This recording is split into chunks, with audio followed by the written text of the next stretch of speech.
Hey, I'm JD. Welcome to my channel. Please subscribe. Please hit like, and I'm going to cover a very special topic today: how to wind a watch. It sounds simple, but a lot of people don't do it right. So what we have here is a Hamilton 21 jewel pocket watch. As you can see, it's very nice. Lancaster model, double roller, very good watch.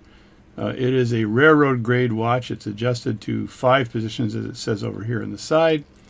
And it is bar over crown. That's called a bar over crown watch, which is kind of cool. And I guess the original idea behind that, or the initial idea behind that, was to protect the crown. And it does. So it's a bar over crown watch.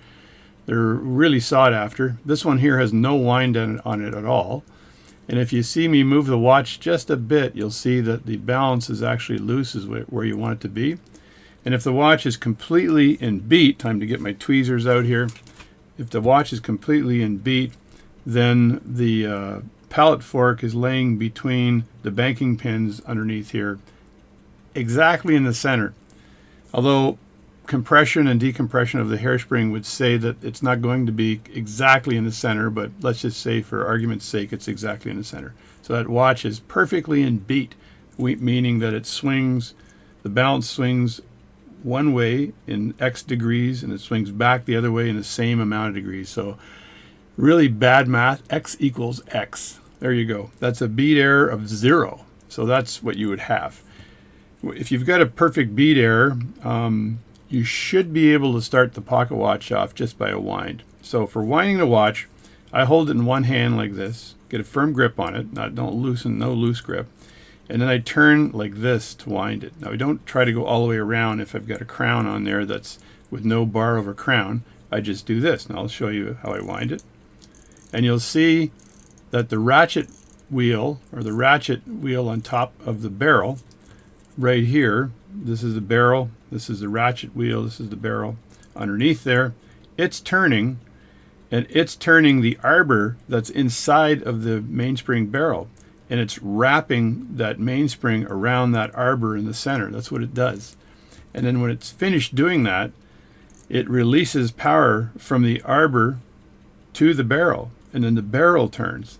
And the ratchet stays exactly where it's supposed to be. It doesn't move after winding. So I'll wind it, and I usually wind it around 20 times. That's not 20 times in a full circle. It's 1, 2, let's say I've done 7 already. 8, 9, 10, 11, 12, there it goes. 13, 14, 15, 16, 17, 18, 19, 20. You don't really need to wind it any more than that. The rationale behind it, if you read some of the literature on mainsprings, you're not going to get your most mainspring power when the mainspring is completely wrapped around the arbor. You're actually getting the most mainspring power when the mainspring is at half or 3/4 of a wind, and it has to do with the material of the mainspring. It has to do with the actual geometry of how it winds around that barrel and how it releases its energy to that barrel. So you just need to wind it so it lasts from the time you wind it to 24 hours later, say, so the morning, when you want to wake up in the morning and wind it again, because you're going to want to do that. Some of these pocket watches, like this one here, likely will last 42 hours in a single wind.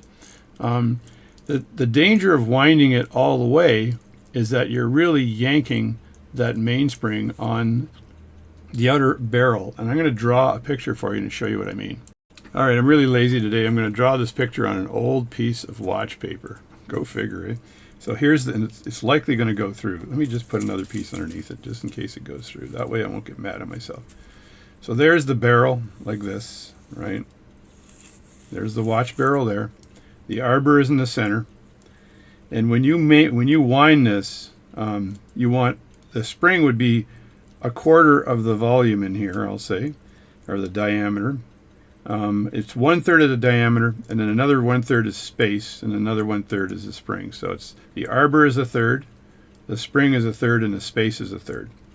But when you wind it and you get it around the barrel, I'll just do this to show you it winding around the barrel, and you wind it completely tight around the barrel. What happens is that right at the very end of that wind, you've got the spring attached to the barrel right here. And often in these old pocket watches, this barrel will have a hook. So if I just zoom in on this, I'm zooming in right now, there's a hook like that. And the spring is attached to that hook. Time for another pen. I'm back. How's that for fast? So the spring is around that hook. So it's got a notch in it. So the mainspring will go here like that. And then there's a notch in that mainspring, kind of like this, an opening, kind of like that in the mainspring. That's the opening there. And that'll hook onto the barrel, and then the spring will take off towards the arbor, right? So when you wind it to its very end, you're pulling on that hook, this hook here. And there's a chance it might break, or the angle right here gets more severe or extreme as it gets closer, and there's a chance you can snap the actual mainspring by doing this. And I've seen that. And when you wind it super tight around the arbor, there's a chance you can snap the mainspring at the arbor, and I've seen that a lot, right? Because you're basically squeezing that mainspring to a radius that's probably smaller than it wants to be wound to, right? Whereas if it's opened more, there's less of a radius or an arc angle here, less stress on the mainspring, so you won't snap the mainspring. And there's really no need. You can get 42 hours with a full wind right to the edge, but why do you need 42 hours? Get 24 or 30 hours. It's a pocket watch. You're going to wind it every morning. Your mainspring will last longer. And I do change a lot of mainsprings in pocket watches because people wind them until they're completely wrapped around the arbor and they can't get off. It's like a koala bear that doesn't want to let go of the tree. What an analogy. So when you wind it 20, maybe 25 times, no more than that. And that'll last, I've wound this way too much probably now, but that'll last till the next morning, no issue.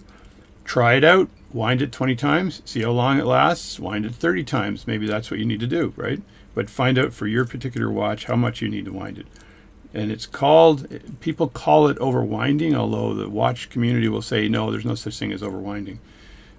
So in a pocket watch specifically, where you have the spring attached to the barrel on the outside through either a T on the end or a notch in the spring or something, you're stressing that point. Plus, again, you're putting too much of an angle around the arbor in the center. And you're not getting all the power. The power is, I think, at the 3/4 point, somewhere in there where you're getting most power from your watch. It's not when it's completely wound like that. You're getting least power. And you're probably setting the spring more, which means the spring, when taken out, it just stays all coiled up, which means it's set and it doesn't operate as much. So I think your spring will last a lot longer if you do that. Now, if you have an automatic watch, let me just get my little piece of paper here again. I won't redo my video here, but in an automatic watch, this spring has another leaf that goes back like that, and that extra leaf actually pushes against the barrel. And on the barrel, you put barrel grease on the barrel for friction, which provides more friction against this leaf that's going back. And you'll notice in an automatic watch, there's a leaf going back and there's a little bit of a leaf going forward. And there's no hook. This does not exist in an automatic watch. So with an automatic watch, you can wind it till the cows come home. And these are smaller watches. These are more modern watches. And the springs are made to be wound completely. If you wind it completely, it'll slip if it's wound too much, I'll say. It's never wound too much because it just slips. It slips around the barrel like that.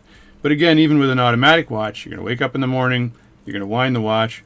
If it's an automatic, fully automatic with a rotor on it, and it's not a manual wind watch, then basically the rotor will decide, and how much you've worn it will decide how much of a wind in the watch there'll be. It'll wind it as much as it needs to, but there's no issue with the spring breaking because there's a leaf here. So the spring goes up, and then there's a welded leaf on the back that puts pressure on the barrel, which keeps the friction on the barrel to make sure that the barrel with its little teeth here turns around. So that's how that works. So you don't have to worry about that. It's only with these watches here, which are vintage pocket watches, where you shouldn't be doing the Arnold Schwarzenegger, I'm going to wind it 1,000 times, 1,000 times. You don't need to do that with that. So that's my little lecture this morning on winding watches. Don't bother winding it too much. This is a lever set watch, which means you take off the front of the case here, and then you pull out the lever like this, and then you set the watch like this with the lever out. What time is it right now? What time is it? It is 9:28 in the morning. My God, it's too early to be doing videos. 9:28 and a bit. I'll say push that back in like that. The lever is set. And this particular case is called a salesman's case. It's a nice case, and it's for showing off the movement. Goal settings, beautiful movement, Hamilton 21 jewel, high value pocket watch. So that's my little teaching lecture. Please subscribe. Please hit like. Please come back and tell me what kind of videos you want me to make. And thanks a lot for joining my channel. And that's it for today.